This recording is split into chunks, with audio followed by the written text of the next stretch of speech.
given as a lift is accelerating, ascending with acceleration g by 3, what will be the period of simple pendulum suspended from its ceiling if the time period in a stationary lift is, ठिकै भने यो कुनै lift छ र यो लिफ्टमा बब झुन्ड्याएको छ, जुन बबको टाइम पिरियड, यो लिफ्टको भेलोसिटी 0 हुँदा टाइम पिरियड कति छ,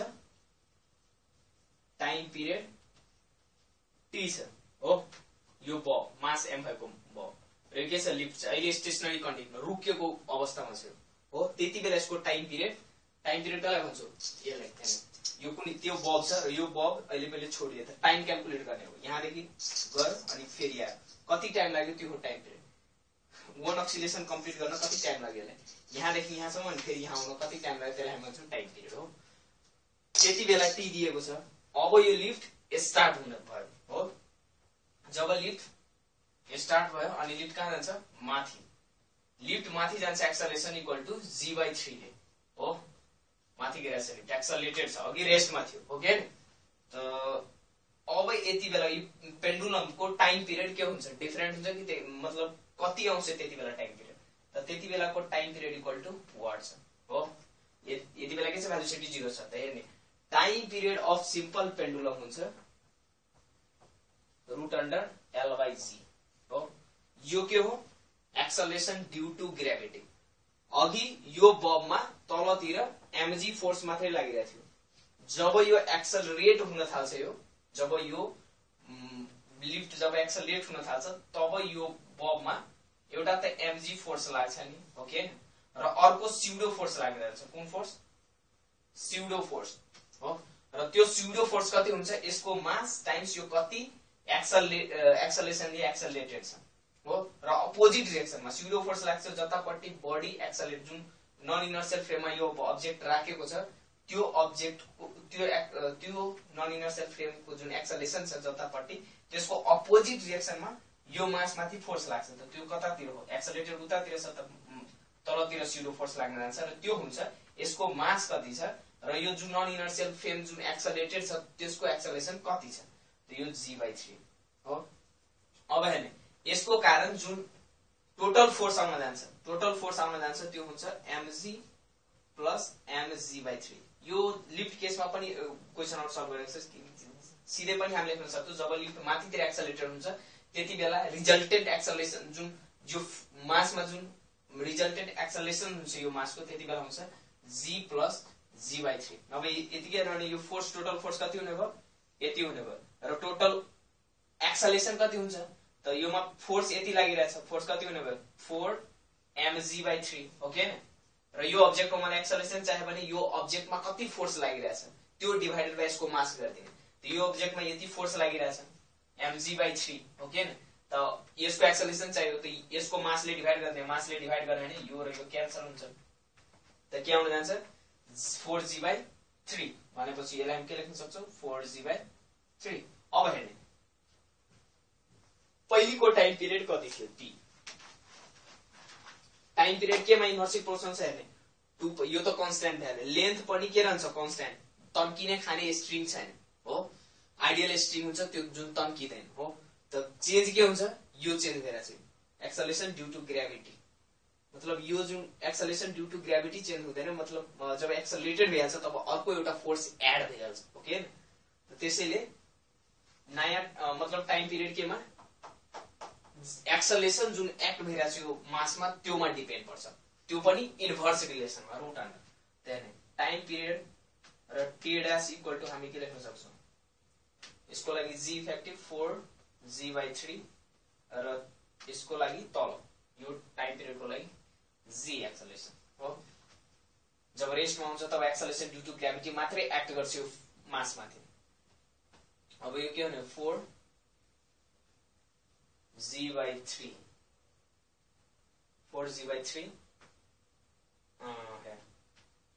t/t डैश, त t डैश कति आउने भयो, √3/4t ओके, यो यहाँ जान्छ भने यो यतापट्टि आउँछ, के भइहाल्छ, अब हैन √3/2t हुने हो, हाम्रो एन्सर हुन्छ √3/2t हो। अब हेर्ने टाइम पिरियड कसरी यो 2π√L/g त कुनै पेन्डुलम जब अक्सिलेट गर्छ त पेन्डुलममा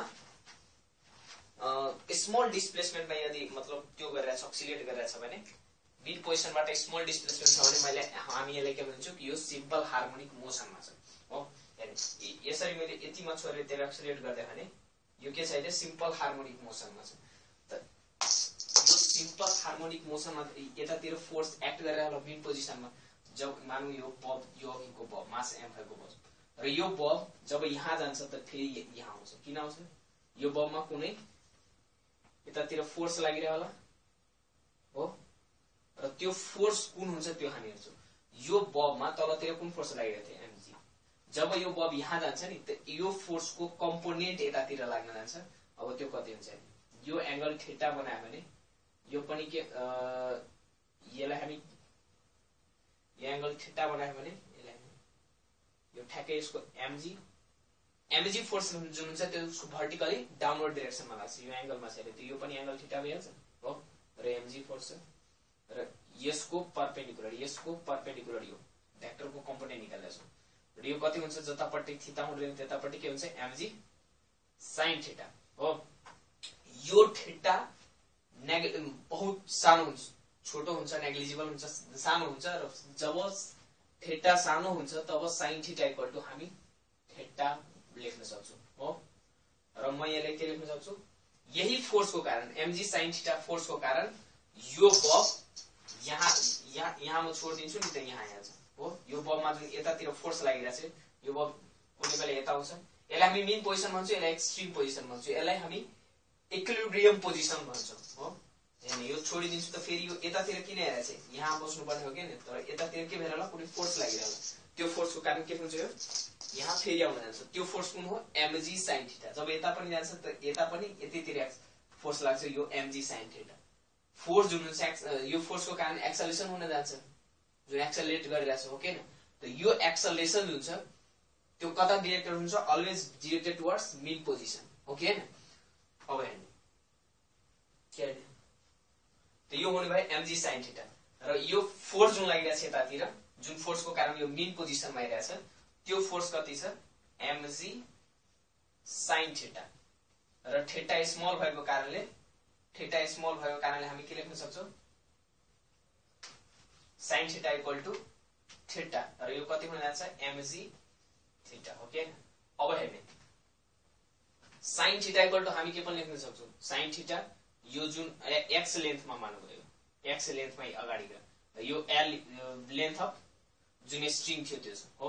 त यो sin थीटा इक्वल टु हामी के लेख्न सक्छौं x by l हो। अब हेर्नु यहाँ हामी के लेख्न सक्छौं mg x by l हो।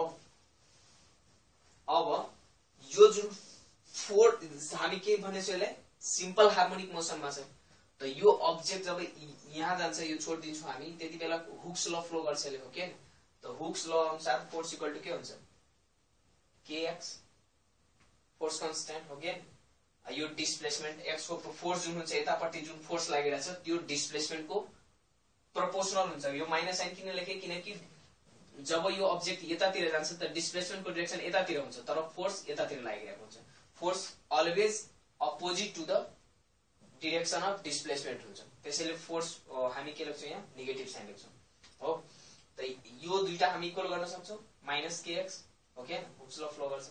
तब हेर्ने k इक्वल टु हामी के लेख्न सक्छौं k equal to mg by l। यहाँ पनि माइनस लेख्दा हुन्छ यतापट्टि छ नि डिरेक्टेड त्यसैले।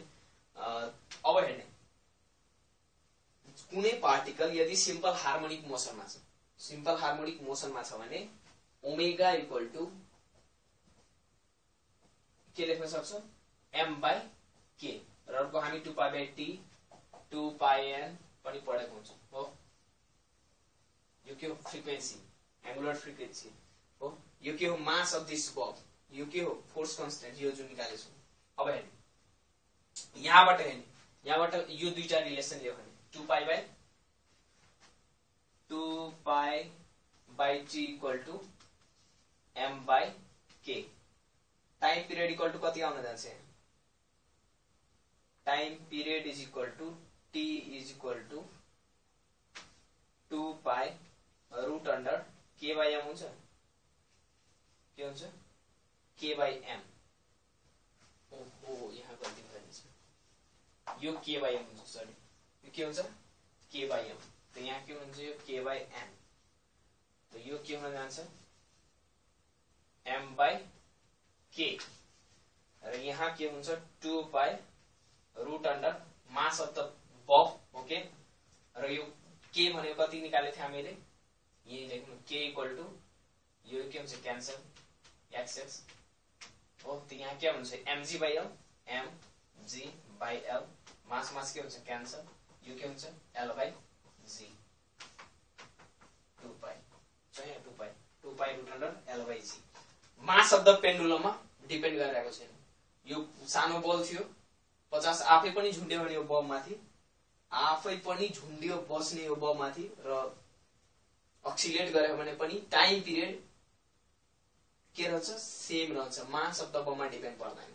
र आफू बस्दाखेरि एउटा कुरा ध्यान राख्नुपर्छ कि त आफू बस्दाखेरि यो सिधा पारेर नबस्ने, यसरी पेन्डुलममा सिधा भएर नबस्ने, यसरी आफूलाई होरिजेन्टली राखेर बस्ने। किनकि सेन्टर अफ मास माथितिर सर्न जान्छ र त्यसको कारण लेन्थ डिक्रिज हुन जान्छ।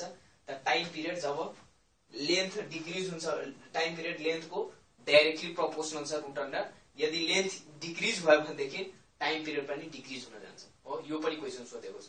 यदि आफू बसेर त्यो गर्न थाल्यो भने, किनकि mass time period mass of the पेन्डुलममा डिपेन्ड पर्दैन हो, र पर्दैन भनेदेखि म यो बममा बस्छु र के गर्छु? अक्सिलेट गर्छु हो, पिङ खेल्छु नि हामी हो।